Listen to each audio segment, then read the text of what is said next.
ലോകത്തിലെ ഏറ്റവും അപകടം പിടിച്ച മതം നാസ്തിക മതമാണ്. ആ നാസ്തികവാദമാണ് ലോകത്തിലെ ഏറ്റവും വലിയ വാദം, വേദമില്ലാത്ത വാദം. അപ്പോൾ നാസ്തികവാദിയായിരിക്കുന്ന ആ മതവാദിക്ക് ക്ഷേത്രത്തിൽ പ്രവേശിക്കാം, ക്ഷേത്രത്തിൻ്റെ ഭരണാധികാരിയായിട്ടിരിക്കാമെങ്കിൽ മറ്റു മതങ്ങൾക്കും ക്ഷേത്രത്തിൽ പ്രവേശിക്കാം. ക്ഷേത്രം മതിൽക്കകം എന്ന് പറയുന്നത് മതത്തിൻ്റെ മതിൽക്കകമല്ല, മതങ്ങൾക്ക് പ്രവേശനമില്ലാത്ത ഇടമാണ്. ഹൈന്ദവീയത ഒരു മതവുമല്ല, മതമാക്കുവാനായിട്ട് ആരും ശ്രമിക്കേണ്ടതുമില്ല. അപ്പോൾ ഈ ക്ഷേത്രാചാരങ്ങളെ പാലിക്കുവാൻ ശേഷിയുള്ള, അവിടുത്തെ ആചാരങ്ങളും അനുഷ്ഠാനങ്ങളും വിശ്വസിക്കുവാൻ കഴിയുന്ന, ആ ആചരണ രീതികളിൽ തൽപരരായിട്ടുള്ള ഏതൊരു വ്യക്തിക്കും, നിരീശ്വരവാദികളല്ലാത്ത ഏതൊരു വ്യക്തികൾക്കും ക്ഷേത്രങ്ങളിൽ പ്രവേശിക്കാം, ആ ആചരണങ്ങളിൽ പങ്കെടുക്കണം. അതേസമയം ഗുരുവായൂർ ഉൾപ്പെടെയുള്ള ക്ഷേത്രങ്ങൾ അത് മതത്തിൻ്റെ മതിൽക്കകമല്ല എന്ന് അധികാരികളും തിരിച്ചറിയണം. അങ്ങനെ മതങ്ങൾക്ക് പ്രവേശനം, മറ്റു മതങ്ങൾക്ക് പ്രവേശനമില്ലെങ്കിൽ അവിടെ അധികാരത്തിലുള്ള നാസ്തികവാദികൾ പടിയിറങ്ങണം. അല്ലെങ്കിൽ അവർ നാസ്തികവാദത്തിൽ വിശ്വസിക്കുന്നില്ല, ഈശ്വരവാദിയാണ് എന്ന് സത്യവാങ്മൂലം എഴുതി കൊടുക്കണം. വേണ്ടേ? നാസ്തികത മതമല്ലേ? അത് മതേതരത്വമാണോ? എന്താണ് മതം? അഭിപ്രായമാണ്. ദൈവമില്ല എന്ന് അഭിപ്രായമുള്ള ആ മതമുള്ളവർ എന്തിനാണ് ദേവാലയങ്ങളിൽ ഇരിക്കുന്നത്, ദേവാലയങ്ങളെ അടക്കി ഭരിക്കുന്നത്, ഭക്തരെ കുത്തി വേദനിപ്പിക്കുന്നത്, വിഭാഗീയത സൃഷ്ടിക്കുന്നത്? എന്തിനാണ്? ഇതിന് ഈ സർക്കാരും ഉത്തരവാദിയാണ്. ഇത് ജനങ്ങൾക്ക് വിട്ടുകൊടുക്കൂ, ഭക്തജനങ്ങൾക്ക് വിട്ടുകൊടുക്കൂ. ക്ഷേത്രം, ഭക്തരാണ് ക്ഷേത്രത്തിലെത്തേണ്ടത്. ഭക്തിയുള്ള ആ ക്ഷേത്രാചാരങ്ങളിൽ ഭക്തിയുള്ള ഏതൊരു വ്യക്തിക്കും ക്ഷേത്രത്തിൽ പ്രവേശിക്കാം. അവിടുത്തെ ആചാരങ്ങളും അനുഷ്ഠാനങ്ങളും പാലിക്കുവാൻ ശേഷിയുള്ള ഏതൊരു വ്യക്തിക്കും, അത് യേശുദാസായാലും ഏത് ദാസനായാലും. യേശുദാസിന് പ്രവേശനം നിഷേധിക്കുന്നത് മതവാദത്തിൻ്റെ പേരിലാണെങ്കിൽ നാസ്തികവാദം മതമാണോ അല്ലയോ എന്ന് പറയുവാനുള്ള ശേഷി ഇവിടെ ഓരോരുത്തർക്കുമുണ്ട്. നാസ്തികത മതമല്ലേ? അതാണ് ചോദ്യം. ഹൈന്ദവീയത മതമാണോ? അതടുത്ത ചോദ്യം. ഹിന്ദുമതം എന്ന് പറയുന്നത് ആരാണ് ഹിന്ദുമതത്തെ നയിക്കുന്നത്? എന്താണ് ഹിന്ദുമതത്തിൻ്റെ അഭിപ്രായം? ഒരഭിപ്രായമാണോ ഉള്ളത്? എന്താണ് അഭിപ്രായം? മതമാണ് അഭിപ്രായം. അപ്പോൾ അഭിപ്രായത്തിലാണോ ഹൈന്ദവീയത നിൽക്കുന്നത്? മതചിന്തയിലാണോ ഹൈന്ദവീയത നിൽക്കുന്നത്? ഇത് പറയുവാനായിട്ട് എല്ലാവർക്കും ഉത്തരവാദിത്വമുണ്ട്. ഒരു കാര്യം ഉറപ്പിക്കണം, വിഗ്രഹം എന്നത് വിഗ്രഹിച്ച അർത്ഥത്തെ ഗ്രഹിക്കുന്നതിന് വേണ്ടിയിട്ടാണ് വിഗ്രഹം, അനർത്ഥത്തെ നീക്കുന്നതിന് വേണ്ടിയിട്ടാണ് വിഗ്രഹം.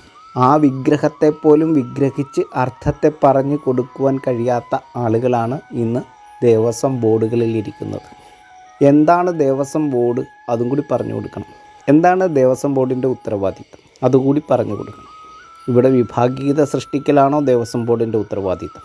ഈ ദേവസ്വം ബോർഡാണ് ക്ഷേത്രം ഭരിക്കുന്നത്. ഈ ദേവസ്വം ബോർഡിലാണ് യേശുദാസിനെ കയറ്റാത്തത്. ഈ ദേവസ്വം ബോർഡിലാണ് നാസ്തിക മതങ്ങൾ കയറി നിരങ്ങുന്നത്, നാസ്തികവാദികൾ കയറി നിരങ്ങുന്നത്. ഇപ്പോൾ നാസ്തികവാദം എന്ന് പറയുന്നത് മതമല്ല, അതൊരഭിപ്രായമല്ല. ദൈവമില്ല എന്നത് അഭിപ്രായമല്ല. ദൈവമുണ്ട് എന്നാണോ നാസ്തികവാദികൾ വിശ്വസിക്കുന്നത്? ദേവാലയങ്ങളിൽ കയറിയിട്ട് നാസ്തികവാദികൾ പറയുന്നത് എന്താണ്? ദൈവമുണ്ടെന്നോ, ദൈവത്തിൽ വിശ്വസിക്കുന്നുവെന്നോ, ഗുരുവായൂരപ്പനിൽ വിശ്വസിക്കുന്നു എന്നാണോ പറയുന്നത്? അത് വ്യക്തമാക്കണം. അത് വ്യക്തമാക്കാൻ ഇവിടുത്തെ എല്ലാവർക്കും ഉത്തരവാദിത്വം. അതുപോലെ തന്നെ എല്ലാവരും അറിയേണ്ടത്, ഗുരുവായൂരിൽ കൃഷ്ണാഞ്ജനായി എന്ന് പറയുന്ന ശിലയാണ് അവിടെ ഇരിക്കുന്നത്. അത് നിരവധി പീഠമാണത്. ആ നിരവധി പീഠത്തിലാണ് പൂജ. കൃഷ്ണാഞ്ജനായി എന്ന് പറയുന്നതാണ് ശില, അഞ്ജനകൃഷ്ണനല്ല. അർത്ഥമറിഞ്ഞ് ആചരിക്കുമ്പോൾ മാത്രമാണ് അനർത്ഥങ്ങളെ ഇല്ലാതാക്കാൻ പറ്റുന്നത്. ആചാരങ്ങൾ ആചരിക്കേണ്ടത് അർത്ഥമറിഞ്ഞിട്ടാണ്. അർത്ഥമറിയാതെ ആചരിച്ചാൽ അത് അനർത്ഥങ്ങൾക്ക് കാരണമാകും. ഒരു നന്മയും അതിൽ നിന്ന് ഉണ്ടാകുകയില്ല. ദൈവത്തിൻ്റെ പേരിൽ തമ്മിത്തല്ലി മരിക്കുന്ന ഈ ലോകത്ത് ദൈവം എന്താണെന്ന് പറയുവാനും ജനങ്ങൾക്ക് പറഞ്ഞു കൊടുക്കാനും കുട്ടികൾക്ക് പറഞ്ഞു കൊടുക്കുവാനും ചൂണ്ടിക്കാണിച്ചു കൊടുക്കുവാനും തൊട്ട് കാണിച്ചു കൊടുക്കുവാനും ശേഷിയില്ലാത്ത നമ്മുടെ ആത്മീയ ആചാര്യന്മാർ പരസ്പരം വിഴുപ്പലക്കുകയാണ്. ഹിന്ദുവിൻ്റെ പേരിലും ക്രിസ്ത്യാനിയുടെ പേരിലും ഇസ്ലാമിൻ്റെ പേരിലും ബുദ്ധൻ്റെ പേരിലും ജൈനൻ്റെ പേരിലും പാഴ്സിയുടെ പേരിലും എല്ലാം കിടന്ന് ജൂതന്മാരെ കണ്ടാൽ കൊല്ലണമെന്ന് പറയുന്നവർ ദൈവം എന്താണെന്ന് പറഞ്ഞ് തൊട്ട് കാണിക്കാൻ ഈ ആധുനിക കാലത്ത് അവർക്ക് കഴിയുന്നില്ലെങ്കിൽ അവർ ചിന്തിക്കണം, എന്താണ് ദൈവം? ദൈവം എന്താണെന്ന് മറ്റുള്ളവർക്കോ അല്ലെങ്കിൽ നമ്മുടെ മക്കൾക്കോ പറഞ്ഞു കൊടുക്കുവാനുള്ള ശേഷിയുണ്ടായിട്ട് നിങ്ങൾ ഇത്തരം കാര്യങ്ങളിൽ തർക്കിക്കൂ. കേൾക്കാനൊരു രസമുണ്ട്. പറയൂ, എന്താണ് ദൈവം? ആരാണ് ശിവൻ? തൊട്ട് കാണിക്കൂ. പറ്റുമോ? ഇല്ല. വിഷ്ണു ആരാണ്? തൊട്ട് കാണിക്കാൻ പറ്റുമോ? സരസ്വതി. ഏകദൈവം, എല്ലാവരും പറയുന്ന ഏകദൈവം എവിടെയാണ് ഇരിക്കുന്നത്? ഈ തെളിഞ്ഞിരിക്കുന്ന ആകാശത്ത് എന്താണ് മറഞ്ഞിരിക്കുന്നത്? പറയണ്ടേ? നിങ്ങൾ ആരെയാണ് മതം കാണിച്ച് പേടിപ്പിക്കുന്നത്? മതം എന്ന് പറഞ്ഞാൽ അഭിപ്രായമാണ്. അറിവ് വരുമ്പോൾ ഈ അഭിപ്രായം ചവറ്റുകൊട്ടയിലായിരിക്കും. അറിവാണ് സ്വീകരിക്കേണ്ടത്, അഭിപ്രായമല്ല കേൾക്കേണ്ടത്, അറിവാണ്. അഭിപ്രായങ്ങളാണ് ഇവിടെ വിളമ്പിക്കൊണ്ടിരിക്കുന്നത് ഓരോരുത്തരും മതങ്ങളുടെ പേരിൽ. ആരാണ് ഈ ഹിന്ദുവിനെ മതമാക്കാനായിട്ട് ശ്രമിക്കുന്നത്? മതം അഭിപ്രായമാണല്ലോ. എന്താണ് അഭിപ്രായം? ഹൈന്ദവീയതയുടെ അഭിപ്രായം എന്താണ്? എല്ലാവരും ഓർത്തിരിക്കുക. സ്വന്തം വിശ്വസിക്കുന്ന ദൈവത്തെ പോലും തൊട്ട് കാണിക്കാൻ ശേഷിയില്ലാതെ അതല്ല ഇതല്ല അത്രമല്ല ഇത്തരമല്ല അങ്ങനെയല്ല ഇങ്ങനെയല്ല അവിടെയല്ല ഇവിടെയല്ല എന്ന് പറയുന്നതല്ലാതെ ഇതാണ് ഞങ്ങളുടെ ദൈവം എന്ന് തൊട്ട് കാണിക്കാൻ ശേഷിയുള്ള ആരെങ്കിലും ഉണ്ടോ?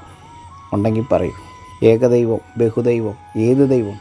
കാണിച്ചു കൊടുക്കാൻ പോലും അർത്ഥമറിയാതെ അത്രയും അനർത്ഥങ്ങളിൽ ചെന്ന് കൂപ്പുകുത്തി നിന്നിട്ട് ജനങ്ങളെ തെറ്റിദ്ധരിപ്പിച്ച് ഇവിടെ അന്ധവിശ്വാസം പ്രചരിപ്പിച്ച് നശിപ്പിച്ച് ഈ നാട് മുച്ചൂടും മുടിച്ച് നാല് ദിക്കിലേക്ക് യുദ്ധത്തിനായിട്ട് കോപ്പുകൂട്ടി നിൽക്കുകയാണ്. മരിക്കാൻ കാപ്പ് കെട്ടി നിൽക്കുകയാണ്. മതത്തിൻ്റെ നാടല്ല ഭാരതം, മതത്തിൻ്റെ മാതാവുമല്ല ഭാരതം, മതത്തിൻ്റെ മാതാവല്ല ഹൈന്ദവമായിട്ടുള്ള ശാസ്ത്രചിന്തയിൽ വിശ്വസിക്കുന്ന, മതത്തിനതീതമായിട്ട് ശാസ്ത്രത്തിൽ വിശ്വസിക്കുന്നവരുടെ ലോകമാണ്. ഹൈന്ദവമായിട്ടുള്ള ശാസ്ത്രചിന്തയിൽ വിശ്വസിക്കുന്നവരുടെ ലോകമാണ് ഇവിടെ. ഏതെങ്കിലും മതവിശ്വാസികളെ ന്യൂനപക്ഷമാക്കി സംവരണം കൊടുക്കുവാനായിട്ട് ഇവിടുത്തെ ഹൈന്ദവീയതയെ മതമാക്കി മാറ്റുവാനായിട്ട് ആരും തച്ചും മെനക്കെട്ടിറങ്ങേണ്ടതില്ല. ഇവിടുത്തെ ദേവൻ മാത്രമല്ല മൈനർ എന്നും കൂടി അറിയുക. ഇവിടുത്തെ സർവ്വഭക്തജനങ്ങളും പ്രജാലോകവും മൈനറാണ്. വരും തലമുറകൾക്കു കൂടി, ജനിക്കാനിരിക്കുന്ന മക്കൾക്കു കൂടി അവകാശപ്പെട്ടതാണ് ഓരോ ക്ഷേത്രങ്ങളും. ഇപ്പോൾ ദേവൻ മാത്രമല്ല, ആ ദൈവത്തിൽ വിശ്വസിക്കുന്ന സർവ്വ തലമുറയും സനാതനമായി നിലകൊള്ളുന്ന ക്ഷേത്രത്തിൽ അവകാശമുള്ളവരാണ്. അതുകൊണ്ട് ദേവൻ മാത്രമല്ല, ഭക്തരും മൈനറാണ് എന്നുള്ള ചിന്ത നിങ്ങൾക്ക് ഓരോരുത്തർക്കും ഉണ്ടാവണം. സനാതനമായിട്ടുള്ള ക്ഷേത്രങ്ങളിൽ ഓരോ ആചാര്യന്മാർക്കും തോന്നുന്നതുപോലെ പരിഷ്കാരങ്ങൾ നടത്തുവാൻ സാധിക്കുകയില്ല. ഇത് സനാതനമായിട്ട് നിലനിൽക്കുന്നതാണ്. ഓരോ ക്ഷേത്രത്തിനും ഓരോ ജനിതഘടനയുണ്ട്. ആ ജനിതഘടനയുടെ അടിസ്ഥാനത്തിൽ മാത്രമാണ് ക്ഷേത്രങ്ങൾ നിലനിൽക്കുന്നത്. ദേവൻ്റെ അച്ഛനല്ല തന്ത്രി, അതാദ്യം മനസ്സിലാക്കണം. ഈ തെറ്റായിട്ടുള്ള പ്രവണത ആദ്യം നിർത്തണം. ശിവൻ്റെ അച്ഛനല്ല തന്ത്രി, വിഷ്ണുവിൻ്റെ അച്ഛനല്ല തന്ത്രി. അത് നമ്മൾ മനസ്സിലാക്കിയിരിക്കണം. ഇത്തരം തെറ്റായിട്ടുള്ള പ്രവണതകളാണ് നമ്മളെ തകർത്തടിക്കുന്നത്.